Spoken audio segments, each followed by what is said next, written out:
ગુજરાતના રાજકારણમાં વિવાદ સતત ચાલતા રહ્યા છે. આ વચ્ચે વિવાદોમાં નવો વળાંક આવ્યો છે અને વિવાદનું કેન્દ્ર મોરબી બન્યું છે. ભાજપના ધારાસભ્ય કાંતિલાલ અમૃતિયા અને આમ આદમી પાર્ટીના વિસાવદરના ધારાસભ્ય ગોપાલ ઇટાલિયા વચ્ચેનો રાજકીય સંઘર્ષ હવે ચરમસીમા પહોંચ્યો છે. આ બંને નેતાઓની વચ્ચે ચેલેન્જ, રાજીનામું અને ચૂંટણીની વાતોએ મોરબીના રાજકારણમાં ભારે ચર્ચા જગાવી છે. ત્યારે વધુ એક ઓડિયો વાયરલ થયો છે જે ખળભળાટ મચાવી રહ્યો છે. નમસ્કાર, BS9 TV ન્યૂઝ સાથે હું ભગવતી વિશાવડિયા. કાંતિલાલ અમૃતિયાને મોરબી આવીને ચૂંટણી લડવાની ચેલેન્જ ગોપાલ ઇટાલિયાએ સ્વીકાર્યા બાદ આખા મોરબીમાં ખળભળાટ મચ્યો છે. આ મામલે મોરબીના ભાજપના ધારાસભ્ય કાંતિલાલ અમૃતિયાએ એક પ્રેસ કોન્ફરન્સ યોજીને પોતાનો પાક્કો ઈરાદો દર્શાવ્યો હતો. તેમણે કહ્યું હતું કે આપણે બંને ચૂંટણી લડવાની છે. એમાં જો તમે પાછા પડ્યા તો તમારા બાપમાં ફેર અને મારામાં પણ બાપમાં ફેર છે. આ બધું ત્યારે શરૂ થયું જ્યારે મોરબી શહેરમાં રસ્તાઓની ખરાબ હાલત અને ઠેર ઠેર ખાડાઓને લઈને ચાલી રહેલા સ્થાનિકોના જન આંદોલન દરમિયાન મોરબીના ભાજપના ધારાસભ્ય કાનાભાઈ ઉર્ફે કાંતિલાલ અમૃતિયાએ ગોપાલ ઇટાલિયાને ખુલ્લેઆમ ચેલેન્જ કરી હતી.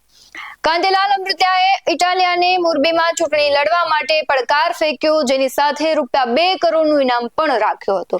કાંતિલાલ અમૃતિયાએ જાહેરમાં કહ્યું કે જો ઇટાલિયામાં હિંમત હોય તો મોરબી આવીને ચૂંટણી લડે, જો હું હારીશ તો ₹2 કરોડ આપીશ. આ ચેલેન્જે રાજકીય વર્તુળોમાં હલચલ મચાવી હતી.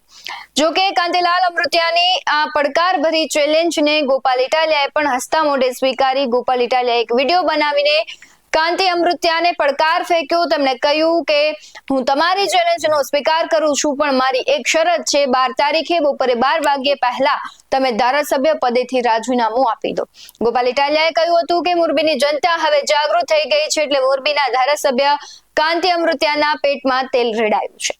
સૌથી પહેલા અત્યારે જે ઓડિયો વાયરલ થઈ રહ્યો છે કાંતિલાલ અમૃતિયાનો, જેને લીધે રાજકીય કવાજ છે, ખળભળાટ મચી ગયો છે, તે પણ સાંભળો. હેલો, નમસ્કાર સાહેબ. હા નમસ્કાર. કાંતિભાઈ બોલો? હા કાંતિભાઈ બોલું. મહેન્દ્ર ચાવડા બોલું, સુરત થી. હા બોલો. ગોપાલભાઈ ક્યાં રાજીનામું આપવાની વાત કરી છે? અરે ભાઈ તારે આવું તો તું આવજે ને મૂકમાં સગડે આવી જાવ રાજીનામું દેવા. અહીંયા તમારા કાર્યકર્તા ટેકારા કરે એટલે શું હમકો તમે તમારા? અમે આવી જાજે તું. સાહેબ મારી વાત સાંભળો, મારી વાત સાંભળો તમે. તું આવી જાજે હમો લડવા. મૂકી દે. તમે સાંભળો તો ખરા સાહેબ. અરે મૂકી દે, તું લડવા આવજે. હું તમને સાહેબ કરું છું યાર. હું ક્યાં તમને બીજી વાત કરું છું સાહેબ તમને? ના તમે આવો ને લડવા આવવાનું જ છે એવું નથી સાહેબ. મારી વાત સાંભળો, હું કોઈ એવું નથી. ઓકે, તમને શું લાગી રહ્યું છે તે કમેન્ટ બોક્સમાં જરૂરથી જણાવજો. આવા જ વધુ અહેવાલો સાથે ફરી મળતા રહીશું. તમે અમારી YouTube ચેનલને સબસ્ક્રાઇબ કરવાનું, અમને Facebook અને Instagram પર ફોલો કરવાનું ભૂલશો નહીં. બાકી અમને અપડેટ્સ મેળવવા માટે જોતા રહો BS9 TV ન્યૂઝ. નમસ્કાર.